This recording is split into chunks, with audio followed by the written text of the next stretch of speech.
مجبوری ہے، جیسے ڈر ہے، ادھر نماز پڑھے تو کوئی دیکھیں گے کیا، فلاں کریں گے کیا، سانپ آ جائے گا کیا، فلاں آ جائے گا کیا، تب بھی قبلہ چھوڑ کر دوسری طرف پڑھ لے، جائز ہے۔ بیماری جی، اسپتال میں پلنگ آپ کا ڈال کے رکھے ہیں، اس میں لٹا کے رکھے ہیں، وہاں قبلہ نہیں ہوتا جی۔ اسی طرح عاجزی ہے، مجبوری ہے، قبلے کی طرف کھڑے ہو کر نماز نہیں پڑھ سکتے، ایسی صورت میں بھی ہو جاتا ہے جی، مجبوری ہے تو ایسی صورت میں بھی نماز ہو جاتی ہے۔ تو نماز کے لیے بہت ساری چیزیں ضروری ہیں۔ ستھرا رکھنا وہ بھی ضروری ہے، اکیلے پڑھتے ہیں، سامنے دیوار بھی نہیں ہے، درخت بھی نہیں ہے، تو ایسی صورت میں ستھرا رکھتے ہیں۔ وہ اتنا اونچا ہوتا ہے تقریباً جیسے ہمارے یہاں بنا کے رکھے ہیں، سامنے رکھ کے نماز پڑھنا، اس کے اندر سے کوئی گزرا اس کو منع کریں گے، وہ باہر سے جائے گا، ستھرا تو ہے نا، باہر سے جائے گا، اندر سے گھس کے نہیں جائے گا۔ ایسے نمازی کے سامنے سے گزرنا بھی بہت بڑا گناہ ہے، اس لیے نمازی کے سامنے سے نہیں گزرنا چاہیے۔ کوشش کریں تھوڑی دیر بیٹھے، سلام پھیرے تو مٹ کر جائیں، کوئی حرج کی بات نہیں ہے۔ یہ ساری باتیں پہلا مرحلہ ہے نماز کا، اس کے متعلق ساری باتیں آپ کو بتائی گئیں، ان سارے آداب کا خیال کیجئے، اور خیال کرنے کے بعد پابندی کیجئے۔ عورتوں کی مردوں کی نماز میں فرق ہے کیا؟ بعض روایتوں میں آتا ہے عورت جو سجدہ کرے گی مینڈک کی طرح چھپ کر کرے گی، فرق ہے۔ لوگوں نے کہا نہیں کوئی صحیح حدیث نہیں ہے، اللہ کے رسول نے کہا میں جیسے نماز پڑھتا ہوں ویسے تم بھی نماز پڑھو، اللہ کے رسول الگ طریقہ نہیں بتایا عورتوں کا، تو عورت بھی رکوع بھی اور سجدہ بھی مردوں کی طرح ہی کرے گی۔ اب کتنے اعضاء پر سجدہ کرنا ہے، یہ ساری باتیں انشاءاللہ آئندہ بیان کرنے کی کوشش کریں گے۔ صلاۃ الاوابین مغرب کے بعد پڑھنے کو صلاۃ الاوابین کہتے ہیں۔ حدیث میں تو آیا صلاۃ الاوابین حین ترمد الفصال، صلاۃ الاوابین جب اونٹنی کے بچے کے پیر گرم ہوتے نا تب پڑھو، جس کو میں نے چاشت کی نماز کہا اسی کو صلاۃ الاوابین بھی کہتے ہیں۔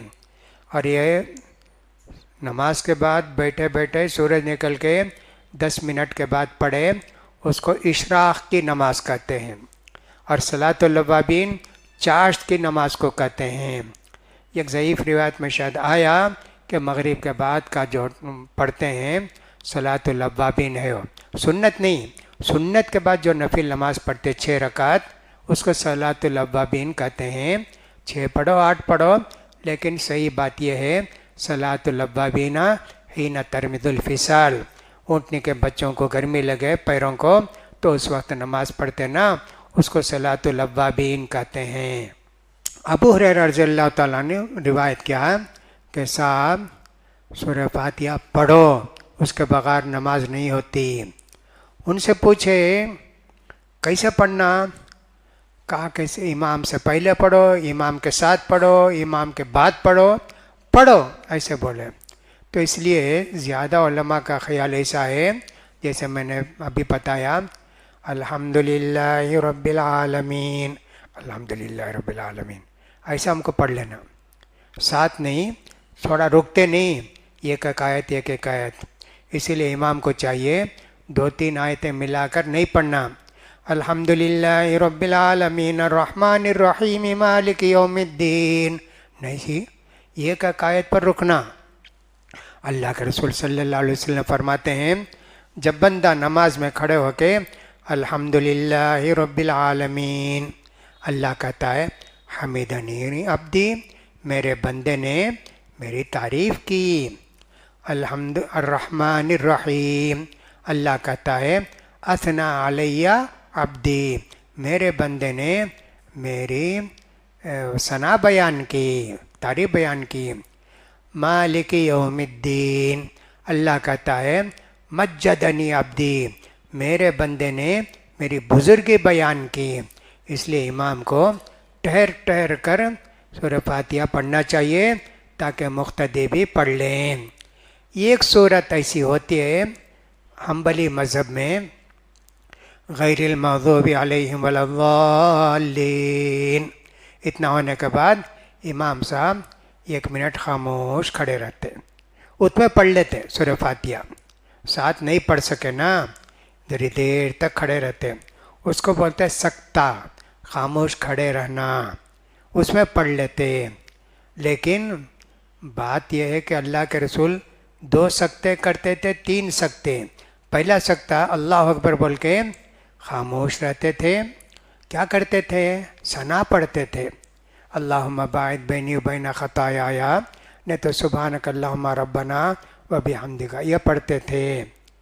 اس کے بعد سورہ فاتحہ پڑھتے تھے، پھر رکوع کو جانے سے پہلے ٹھہر کر رکوع کو جاتے تھے، یہ نہیں کہ صاحب لکم دینکم ولی دین کر کے جاتے تھے، نہیں، لکم دینکم ولی دین، اللہ اکبر۔ پہلا سکتہ ذرا زیادہ، دوسرا سکتہ مختصر۔ تیسری حدیث میں یوں آیا، حافظت من رسول اللہ صلی اللہ علیہ وسلم 3 سکتات، میں اللہ کے رسول کے پیچھے نماز پڑھا تو اللہ کے رسول 3 مرتبے تھوڑی دیر خاموش رہے، ولا الضالین کے بعد، لیکن وہ حدیث زیادہ صحیح نہیں ہے۔ تو ہم کو چاہیے امام صاحب جب پڑھتے ہیں انہوں ختم کرے ہمیں شروع کرے، انہوں ختم کرے ہم شروع کرے، ایسا ہونا چاہیے۔